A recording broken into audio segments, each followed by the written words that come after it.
ربی شرح لی صدری، اے میرے رب میرا سینہ کھول دے، ویسر لی امری، اور میرے کام کو میرے لیے آسان کر دے، واحلل عقدۃ من لسانی، اور میری زبان کی گرہ سلجھا دے، یفقہوا قولی، تاکہ لوگ میری بات سمجھ سکیں۔ احباب ذی وقار، آج میں آپ کے سامنے پاکستان کے سیاسی منظرنامے کو بیان کرنے کی کوشش کروں گا، اور جو موجودہ سنیریو ہے اس پر روشنی ڈالنے کی کوشش کروں گا۔ میرا آج کا ولاگ پاکستان کی سپریم کورٹ کا چیف جسٹس جو منتخب کیا گیا ہے اس پر میں روشنی ڈالنے کے لیے آپ کے سامنے حاضر ہوں، اور یہ میں کوشش کروں گا کہ جو میری جتنی سمجھ ہے، جتنی مجھے فہم ہے، اس کے مطابق میں صحیح بات کروں۔ لیکن ہر انسان کو اللہ نے الگ سوچنے کا، الگ بولنے کا اور اپنی اپنی فکر الگ عطا کی ہے، اور اس کے مطابق ہی انسان بات کرتا ہے۔ ضروری نہیں ہوتا کہ ہر انسان جو ہے وہ آپ سے اتفاق کرے، لیکن میں اپنا مافی الضمیر ہمیشہ جو میں سوچتا ہوں، جسے درست سمجھتا ہوں، وہ بیان کرتا ہوں۔ احباب ذی وقار، دنیا بھر میں کسی بھی ملک کے جو شہری ہوتے ہیں، اگر انہیں کسی بھی اپنے فنڈامنٹل رائٹس پر کوئی قدغن لگے، کوئی حق نہ ملے، یا کوئی جبر سے ان کا کوئی حق مارے، چاہے وہ کوئی ایک محکمہ ہو، چاہے وہ کوئی سیاسی گروپ ہو، چاہے وہ کوئی سیاسی جماعت ہو، یا چاہے کوئی مافیا کا گروپ ہو، یا چاہے کوئی حکومت ہی بھلے کیوں نہ ہو، اگر کسی بھی شہری کا جو ہے وہ بنیادی حق سلب کرتی ہے تو اس کے لیے لوگ عدالتوں میں چلے جاتے ہیں، کیونکہ ملک کے اندر جو عدالتی نظام ہوتا ہے وہ حکومت کے تابع نہیں ہوتا، وہ اس کو اس قدر آزاد رکھا جاتا ہے کہ انہیں لوگوں کو انصاف فراہم کرنے کے لیے کسی بھی دقت کا، کسی بھی تکلیف کا، یا کسی بھی خوف کا کوئی اندیشہ نہ ہو، کوئی غم، کوئی ڈر، کوئی خوف نہ ہو۔ اس لیے عدلیہ کے جو ججز ہوتے ہیں ان کی تنخواہیں بہت اچھی رکھی جاتی ہیں، انہیں مراحت بہت دی جاتی ہیں، اور ان کی تقرری کے اندر، ان کے سسٹم کے اندر جو سیاسی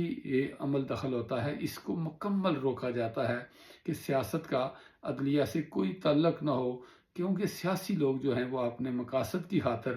کوئی بات بھی کرنے سے جو ہے وہ باز نہیں رہتے، اور خاص کر کے ہماری ایشیا کی جو پالیٹکس ہے اس کے اندر تو بالکل ہی کوئی خیال نہیں رکھا جاتا کسی کلیہ قاعدے کا۔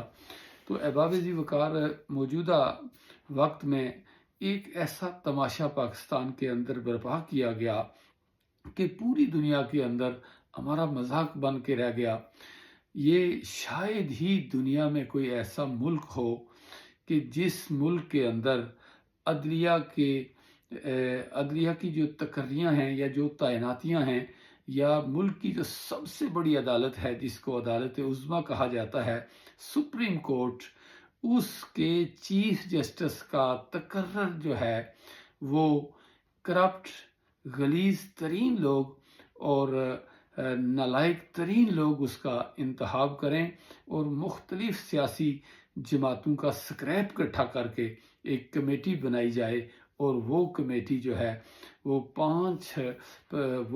پانچ لوگوں پر نہیں بلکہ 8 لوگوں یا 10 لوگوں پر مشتمل ہو، اور وہ سیاسی جماعتیں جو ہے وہ ملک کی سب سے بڑی عدالت کے سب سے بڑے چیف جسٹس کا تقرر کریں۔ احباب ذی وقار، یہ بات سننے کو یقین نہیں آتی، لیکن افسوس ہے کہ ہمارا ملک ایک بہت بڑا ملک ہے، جو 25 کروڑ کا ملک ہے، لیکن اس کے اندر اسٹیبلشمنٹ نے اور جتنی پولیٹیکل فورسز ہیں، بلکہ آپ کہہ لیں کہ وہ پولیٹیکل سکریپ جتنا ہے وہ سارا اکٹھا ہو کر اس ملک کے اندر جو ہے وہ آئین کی تہس نہس کر کے رکھ دیا انہوں نے، اور یہ کہا جاتا ہے کہ پارلیمنٹ سپریم ہے، اور پارلیمنٹ جو ہے وہ قانون سازی کرے گی۔ احباب ذی وقار، آئین کے اندر یہ چیزیں بالکل طے ہو چکی ہیں کہ پارلیمنٹ کے اختیارات کہاں تک ہیں، عدلیہ کہاں ہے، انتظامیہ کہاں ہے، مکنہ کے اپنے اختیارات ہیں۔ یہ ایسا نہیں ہو سکتا کہ پولیٹیکل فورسز جو ہیں یا جو حکومت ہے وہ عدلیہ کے اندر اس حد تک مداخلت کرے کہ وہ سینیرٹی کے بجائے ان کا تقرر جو ہے وہ اپنی خواہشات کے مطابق اور سینیرٹی سے ہٹ کر کرنا شروع کرے۔ اور آپ یہ دیکھیے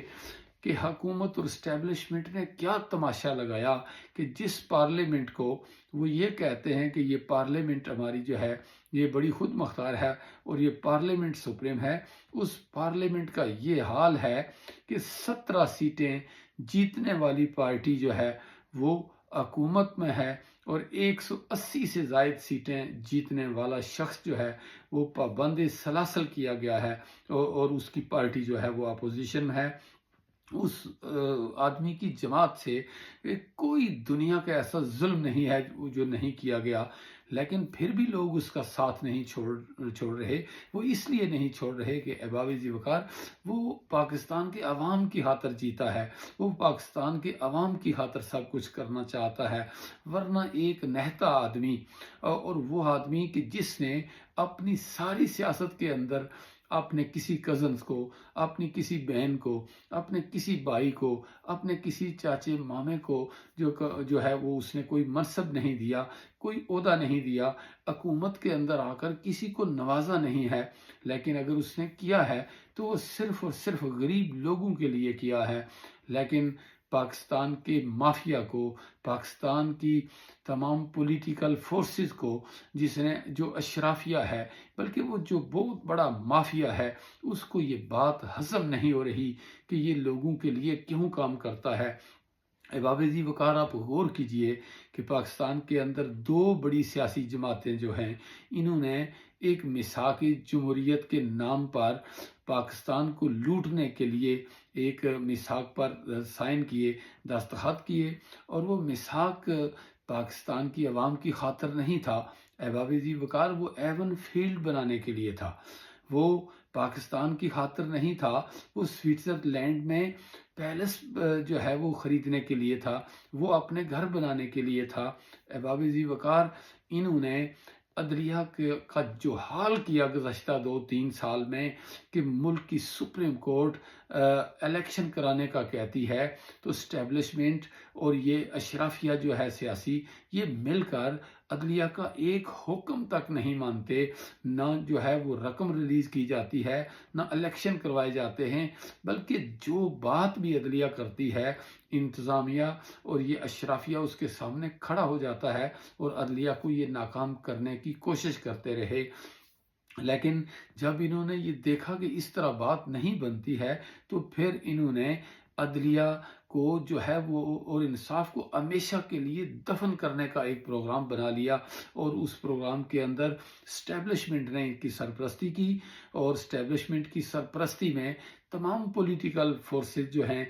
تمام پولیٹیکل فورسز کا سکریپ، یہ جو شکست خوردہ ہے، یہ سارے لوگ اکٹھے ہوئے اور اکٹھے ہو کر ان کو، بلکہ آپ یہ کہہ لیں کہ یہ جو پارلیمنٹ ہے یہ بوٹ پارلیمنٹ ہے، یہ بوٹ پالش کر کے اسٹیبلشمنٹ کے یہ اقتدار میں آئے ہیں، بلکہ ان کو اقتدار پر مسلط کیا گیا ہے۔ ایک جرائم پیشہ شخص کو یو کے سے جو ہے وہ پاکستان لے جایا گیا، ایئرپورٹ پر اسے فیسیلیٹیٹ کیا گیا، اور اس کے بعد جو ہے وہ تمام آئین توڑے گئے۔ ایک آدمی سزا یافتہ تھا، وہ اشتہاری تھا، بلکہ وہ مفرور تھا۔ لیکن احباب ذی وقار، آپ دیکھیے کہ مفرور اگر اسحاق ڈار ہو تو لے جا کر اس کو جو ہے لانڈری کے اندر صاف ستھرا کر کے دھو کر اس کو جو ہے وہ نائب وزیر اعظم بنا دیا جاتا ہے، اور اس سے بڑا جو مجرم ہے اس کو جو ہے وہ بلا کر اس کے بھائی کو پرائم منسٹر بنا دیا جاتا ہے۔ لیکن یہ صرف احباب ذی وقار پاکستان میں ہو سکتا ہے، دنیا کے کسی ملک میں ایسا نہیں ہو سکتا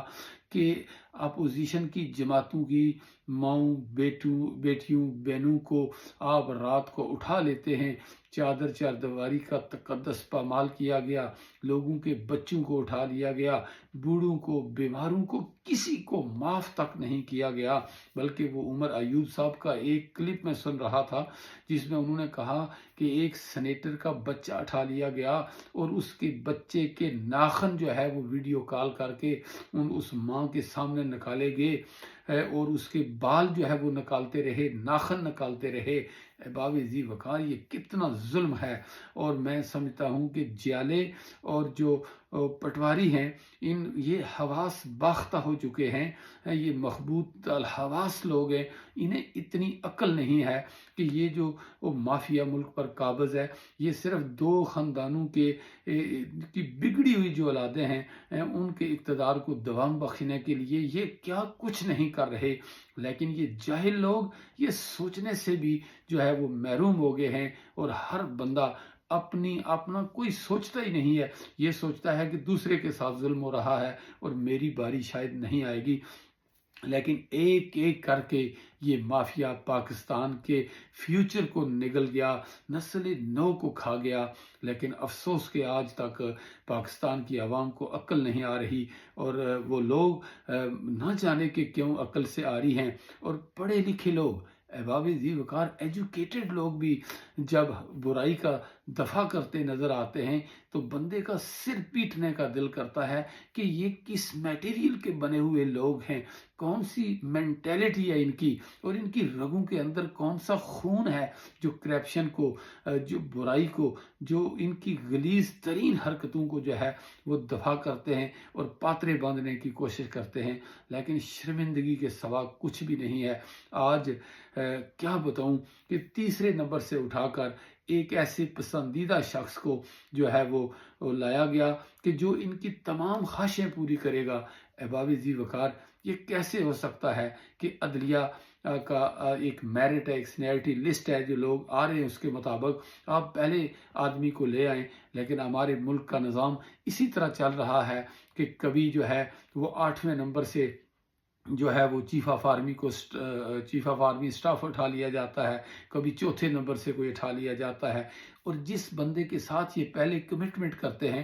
پھر ان سے یہ سودا بازی کرتے ہیں کہ ہم یہ کریں گے، آپ یہ کریں گے، اس لیے آپ کی تعیناتی کریں گے۔ اور جو بندہ یس کرتا ہے 3-4 میں سے جو سینیرٹی لسٹ ہوتی ہے، اس بندے کو یہ اٹھا کے لے آتے ہیں، اور اب تو انہوں نے سر عام عدلیہ کا جنازہ پڑھا کے رکھ دیا ہے۔ احباب ذی وقار، یہ بات ڈاکٹر طاہر القادری صاحب نے کہی تھی کہ اللہ کرے کہ یہ شریف خاندان اقتدار میں نہ آئے، اگر یہ آئندہ اقتدار میں آئے تو یہ پاکستان کی فوج کو پنجاب پولیس سے بدتر بنا دیں گے۔ لیکن اس خاندان نے یہ ثابت کیا ہے کہ انہوں نے پنجاب پولیس سے بھی بدتر پاکستان آرمی کو بنا دیا۔ لوگوں اور آرمی کے درمیان شدید نفرت پیدا کر دی گئی، پاکستان کی عوام پر ظلم کروائے گئے اداروں سے، اور لوگوں نے جو ہے ان ظلم کا سامنا کیا۔ اور اس کے بعد جو ہے وہ پاکستان میں جب الیکشن ہوئے تو 8 فروری کو پاکستان کی عوام نے عمران خان کے حق میں فیصلہ دیا۔ ساری رات لوگ ٹیلی ویژن پر یہ دیکھتے رہے کہ فلاں جیت گیا، فلاں جیت گیا۔ خواجہ آصف 50,000 ووٹ پر تھا اور 1,20,000 یا 30,000 پر ریانہ ڈار تھی۔ لیکن صبح جب رزلٹ آئے تو سارے رزلٹ 9 تاریخ کو تبدیل کر دیے گئے۔ احباب ذی وقار، اتنا بڑا ظلم جو ہے وہ کسی جگہ نہیں ہو سکتا، یہ صرف ملک پاکستان میں ہو سکتا ہے۔ لیکن سب سے بڑا المیہ یہ ہے کہ اب آپ کے چیف جسٹس جو ہوں گے ان کی تقرری عابد شیر علی، شرجیل میمن، فواد چودھری، اس طرح کے لوگ احباب ذی وقار کریں گے، اور پھر وہ لوگ انصاف کریں گے پاکستان کی عوام کے ساتھ جن کی تقرری عابد شیر علی کرے گا۔ آپ سوچئے، یہ اتنا شرمندگی کا مقام ہے کہ پاکستان کی سپریم کورٹ کے چیف جسٹس کا تقرر عابد شیر علی، شرجیل میمن، طلال چودھری، پرویز رشید جیسے لوگ کریں گے۔ احباب ذی وقار، جو سیدھے طریقے سے اپنا نام تک نہیں لکھ سکتے، جو قانون کی ابجد سے بھی واقف نہیں ہیں، وہ لوگ ملک پاکستان کی سب سے بڑی عدالت کے چیف جسٹس کا تقرر کیا کریں گے، اور پھر وہ سارے لوگ جسٹس ملک قیوم کا کردار ادا کریں گے، اور اس ملک میں احباب ذی وقار اب کسی کی عزت، جان، مال، آبرو کوئی چیز محفوظ نہیں رہی۔ جب ملک کی عدلیہ محفوظ نہ رہے تو احباب ذی وقار پھر کون محفوظ رہ سکتا ہے؟ مجھے وہ ایک شعر یاد آیا، شہباز شریف کی وزارت عظمیٰ پر بیٹھنے کا یہ جو سٹائل ہے، وہ کسی شاعر نے لکھا تھا کہ میں دست بوزنا میں جب ترازو دیکھ لیتا ہوں، پسے چشم غزال داشت آنسو دیکھ لیتا ہوں۔ بوزنا کہتے ہیں بندر کو، تو وہ شاعر یہ کہتا ہے کہ جب میں بندر کے ہاتھ میں انصاف کا ترازو دیکھتا ہوں